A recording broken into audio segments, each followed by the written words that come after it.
Hello there, this is Michael Yosin and I'll be talking on the risk of using a remote access VPN. The first on the list of risk is the user credential related risk.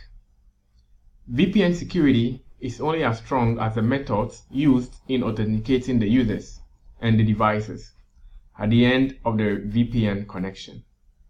Simple authentication methods based on static passwords are subject to password cracking attacks, eavesdropping, or even social engineering attacks. Two-factor authentication, which consists of something you know and something you have, is a minimum requirement for providing secure remote access to the corporate network. In some cases, three-factor authentication may be necessary.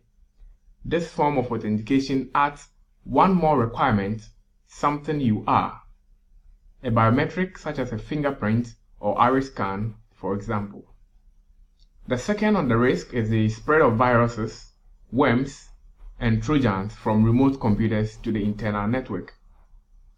Remote access is a major threat vector to network security.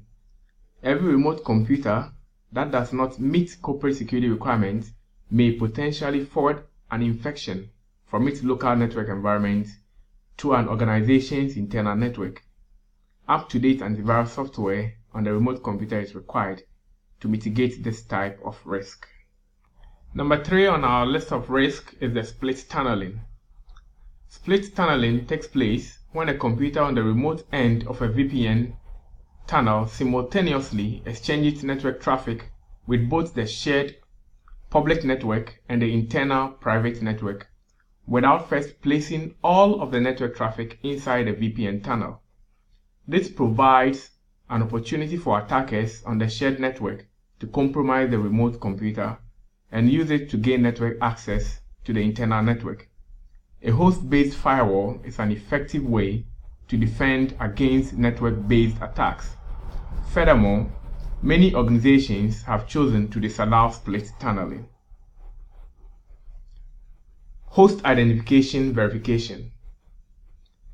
There is a difference between trusting a user after passing strong password authentication and trusting the user's computer. While the former has traditionally been emphasized, only recently has the latter been given sufficient attention. As discussed earlier, a Trojan-laden computer defeats strong user authentication, but a company computer which is typically supported and managed according to corporate security policies typically deserves more trust than a non-company computer. A secure SSL VPN infrastructure should also allow you to verify a remote host identity by checking on predefined end device parameters. Examples include registry entries, special files in a specified location, or digital certificates as a form of device authentication. The host identity information can be used to make your access permission decisions. Our last point on the point of risk is the secure desktop. Now, what do you do if a remote computer does not meet your rigorous corporate security policies and standards? A major SSL VPN business benefit is to allow users to VPN in from any internet-based computer. Many of them are non-company assets that typically will not meet your security policies and standards. To solve this dilemma, some recent SSL VPN products provide the ability to create a safe sandbox or secure desktop on the remote computer. This secure desktop is typically protected from other processes on the computer and has an on-the-fly encrypted file system.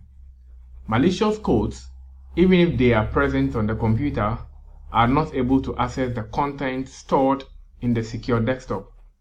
This type of implementation also helps ensure that the data will be erased in a secure manner at the end of the session. Now let's look at what VPN users can do to help in solving some of the security risk. User education and security awareness is an integral component of an organization's overall security efforts. SSL VPN user security awareness campaigns may focus on some of the following: Awareness information on why VPN in general and SSL VPN in particular presents security risk to your organization. Discouraging use at public terminals that do not meet your corporate security policies and standards. Encouraging users to exercise security precautions such as terminating VPN sessions and clearing documents and information before leaving a public computer. Tips that remind users to pay attention to URL details and to examine the server certificate via the little gold padlock in the corner of the web browser, for example, to guard against man-in-the-middle attacks. I hope this has given you a broader overview of the risk involved in using VPN and what we can do collectively to help the situation. Thank you.